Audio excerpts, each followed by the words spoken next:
Hey guys, Joel back for another video about filmmaking. This one I want to talk about filmmaking roles and all these roles we have around filmmaking.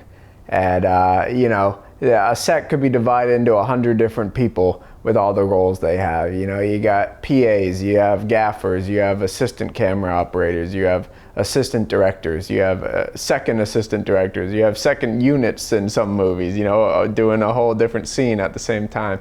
And it really becomes a lot. And when you hear about these roles, in film school especially, you know, you're encouraged to have these roles. And it begins to feel like a whole chore to make a movie.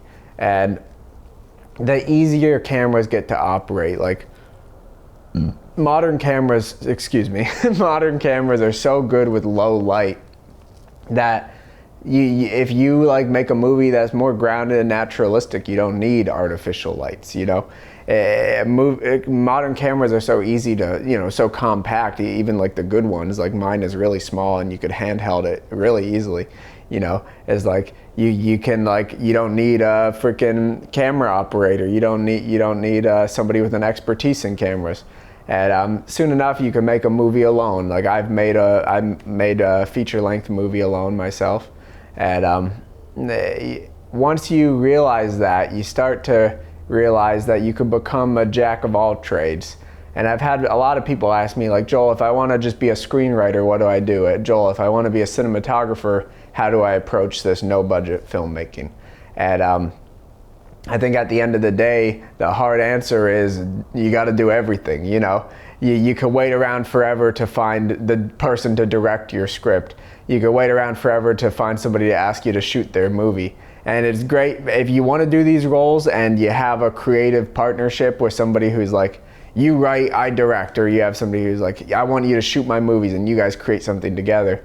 That's great, all the power to you. But if you're waiting around for somebody to give you permission to be like somebody to direct your script or somebody to let you shoot their movie, you could wait around forever. You could wait around for years.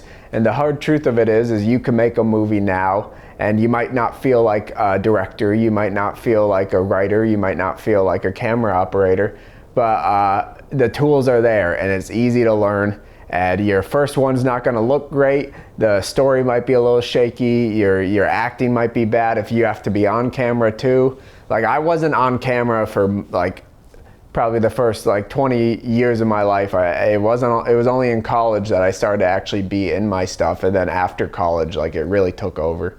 And that was above all else a production necessity. I did a thesis film called I'm Going to Be Famous, where it was chronicling me for the whole semester, and I'm like, I can't find somebody to act that, you know, I can't find somebody to commit themselves that much to this college project, so I did it myself. And suddenly I was like, but by virtue of needing that to make my project happen, I started to become an actor. And you know, I never considered myself an actor, you know, but over the years I think I've become a pretty good one just by doing. And I think that can happen with everything. I sort of stumbled into being a cinematographer too, you know. I know my way around a camera.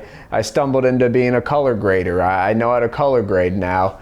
And you know, I stumbled into this and that and all these things. And it's just by virtue of having to do it, you know. It's like if I wanted to make a movie, I knew I'd have to do everything myself, so I did it, and it worked out, you know. Like my first couple features, like I had all my friends act, and like friends, family, community members all come together to act, but like I was the only guy on camera. I was, you know, like the only guy like holding the camera. I did all the editing myself. And since then, I've done all the editing myself. You know, I take sort of a joy in editing. It's a very fun part of the process. And I know some people hate it. And it's like, oh man, I wish I could have somebody edit my thing. But like, I think if you just give yourself the opportunity to create something that's truly yours, editing will feel like part of that experience. It'll feel like part of that package. And it's so worth becoming this jack of all trades, because you become invincible. You know, when COVID happened and I was quarantined, like I didn't see a soul for 2 months. I was living in an apartment, and I'd go to the grocery store, but other than that, I was like totally isolated. But I was still able to do my weekly uploads, sometimes multiple uploads a week. And I had a small audience at the time, but it was important to me to keep this thing going.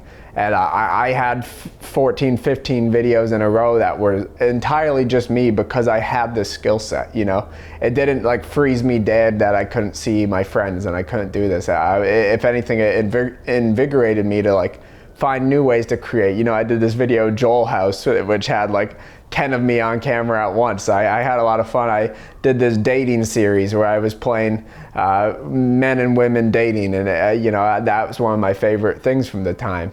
And it's like, yeah, I never thought I'd play a woman. I never thought I'd, have to play 3 characters on screen at once. But when I was put in that situation, I had to learn and I had to adapt. And now I know I could do it again. If an idea comes up and no one's available and I really want to make it, I can do one with 3 characters and I just play all the characters. My old movie ones that was something that kind of came up naturally too. I had a projector and I tried rear projection. I shot it at the wall behind me with a long lens, and it worked out. And now I like love making those ones when I think of them.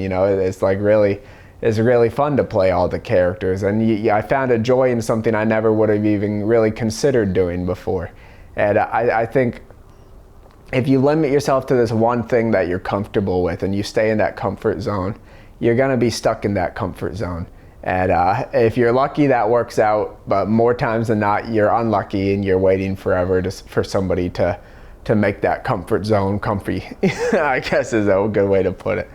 But yeah, I would never encourage anyone to not do the thing they want to do the most. If you want to write the most, write a lot of scripts. If you want to shoot the most, like shoot a lot. You don't even have to be doing it for a specific project. Go around filming, get like nice shots. Go out at sunset, set up some tripods, get some nice shots of yourself. But definitely learn the other skills, because even if it comes down to it and you do wind up working like an industry job as a cinematographer, as a screenwriter, having that knowledge of directing, having that knowledge of editing and how things come together in editing, having that knowledge of color grading when you're a cinematographer and knowing how like color grading could really change an image, it just gives you a more in-depth, knowledgeable skill set to approach these aspects of filmmaking that you do love. And so I've gotten the question many times, and I hope this video is a succinct answer. If you want to be a specific thing in filmmaking, learn every part of filmmaking. It can't hurt. And make a movie alone, make a movie with a couple friends, make a really scrappy movie, and soon enough, you'll know how to do everything, and you might surprise yourself and you might enjoy doing everything.